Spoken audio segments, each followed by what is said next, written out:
Good morning, everybody, good evening, and good afternoon, and possibly good night. But what I can say is stamp collecting is fun. So we'll get away from the fun now and we'll have a look at some stamps. And what I'm going to do is show you what I'm doing with Australia. So what's happening here? Well, first of all, I've got this huge box of general worldwide stuff. Actually a post box too, which I think is quite neat. And I decided that I was going to sort out all my different countries from the box. For example, New Zealand and Deutsches Reich and Era and Australia. So as I was emptying the box, stamps would go into these particular favourite envelopes that I'm collecting at the minute, or trying to sort out East Germany, and therefore make it more manageable. France, and therefore it means doing a little bit of work, Canada, on basically stamps, so that they're not becoming overwhelming. So I started with Australia. So I'm going through the box gradually, and I'm sort of coming to the end of the box now, and as I've put them in envelopes, I've dipped into the Australia envelopes and taken out 3 separate sort of topicals, if you will. So 3 different sort of stamps. And the first one I did is, and I mounted them on paper. So the first one I've done is I've decided to do the Australia Queen's Head. The Queen's Head. You know, the way I do it is I like to put the year in. I don't want to write too much. I may write other stuff if I get bored, but there's enough to do with just the year at the minute, particularly with the Queen's Head, because they're all going to be the Queen's Head. So here we have a 1956 Queen's Head. These are in no order. So as they spat out from the box or from the envelope, so I stick them, and therefore it's a bit random, but I don't want gaps. I want my own. I want to fill the page basically, and I hope that the year itself will be enough to identify the stamp and make the display, if you will, okay. I know it's not everyone's cup of tea, but I'd just like to do it my way because I'm probably a little bit lazy. 1953 there, which is the year that she came to the throne. So this would be the first Australia Queen's Head. Beautiful there. 56 3 years later, then 63. So a 3/4 face, a 5D. One good way of, I mean, it's an obvious one, isn't it? One good way of looking at sort of what era what year do stamps belong to. When you have a look at the price, as they go up in price, the more modern they become. They never go down. 1963, does anything ever go down? 59, that's a nice one, a grey. Yeah. So what I'm doing is, as the set comes along, I will add it to it, if you will. So there's a line, but the year is sort of all over the place. 54, so that's the second year, and it does have a bit of a cancel. And then 66, we'll copy a 2 cent.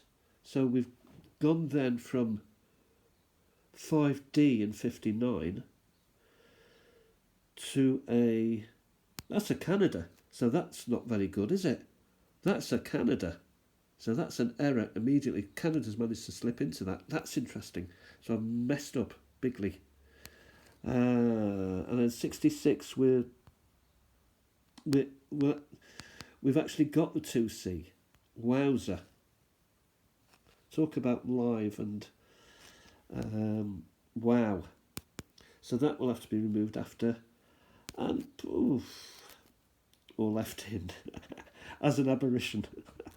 Okay, we'll go to the next page about the second topic that I wanted to do, which was other monarchs. Excuse the glare. Oh, glare's bad. 1914-24, 1.5D, which is a 3 halfpenny. George the Fifth, and then a Queen Victoria one, 1876 to 99.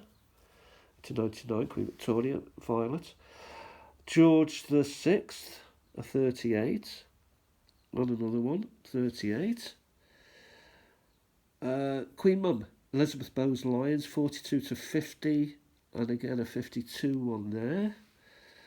Then we got Kangaroo, so we're out of monarchs, so possibly this page is going to be like, the classic stamp, as old as you can get stamps. The Wangaroo, Kangaroo, and another with a bit of a cancel, not sure where. Australia 59, a grape, bush or whatever, wattle. Native Australian 1952, quite a classic one. And then a 1934 to 48 commemorative, not sure what that's about, 1 and 6. And then the Blue Mountains Crossing in 1813 is commemorated with this 1963 blue stamp. Canberra stamp, Walter Hurley Griffin, 1963, and that completes that. So we now go on to my next topic, which is Australia creatures. We've got some Wangaroos again. Kangaroos are very famous and well known. Here we have a cutie little thing, not sure what. These are quite modern, 45 cents now. 1992. Dormouse or something. What is it? It's a threatened species. Something hopping mouse. Beef cattle. Yeah. Smooth knob-tailed gecko. Cutie. A kingfisher of sorts by the look of it. Red-backed kingfisher. And a fish. So a blue line sturgeon fish of Australia. Lovely. So we got some nice stuff like a wallaby or bushby. Oh, a barking owl. Must bark. Some strange creatures in Australia. Of course, it was cut off for, a billion years. Brush-tailed possum, another wangaroo. We've got a fish, more fish, and a koala bear, which is also another famous creature from Australia. And here we have something else. And a stingray, Jimble, maybe. A kingfisher, a crab, a koala in the wild, a ornithological creature, dinosaur bird, I think they're called, a swan of sorts. You may know the proper names of these. Little pygmy possum there, having a little sleep. A bird, kookaburra, which is another famous Australian that's after the cricket ball. Or the cricket ball is named after it, the kookaburra. Here we have Australia stork, 97, and a crab of sorts. So that was the creatures. And then finally, you'll be pleased to see Australian plants. Again, a lot of different plants in Oz than anywhere else in the world. Don't know what that is. There's another of those grape fruits. Another plant. These are less interesting to me, plants. I prefer animals to plants. Flowers, possibly sea urchins, but plants, rocks, mushrooms. Is that a mushroom? Don't know. But that's basically what I'm doing with my Australia stuff. Yeah, this is an error. Fancy putting Canada there. I've also put them behind plastic so they keep clean. Is it possible? So something will have to be done with that. That's it for now. 10 minutes have gone by. Hope you're keeping well. Thanks for watching, and I'll talk to you soon. Bye for now.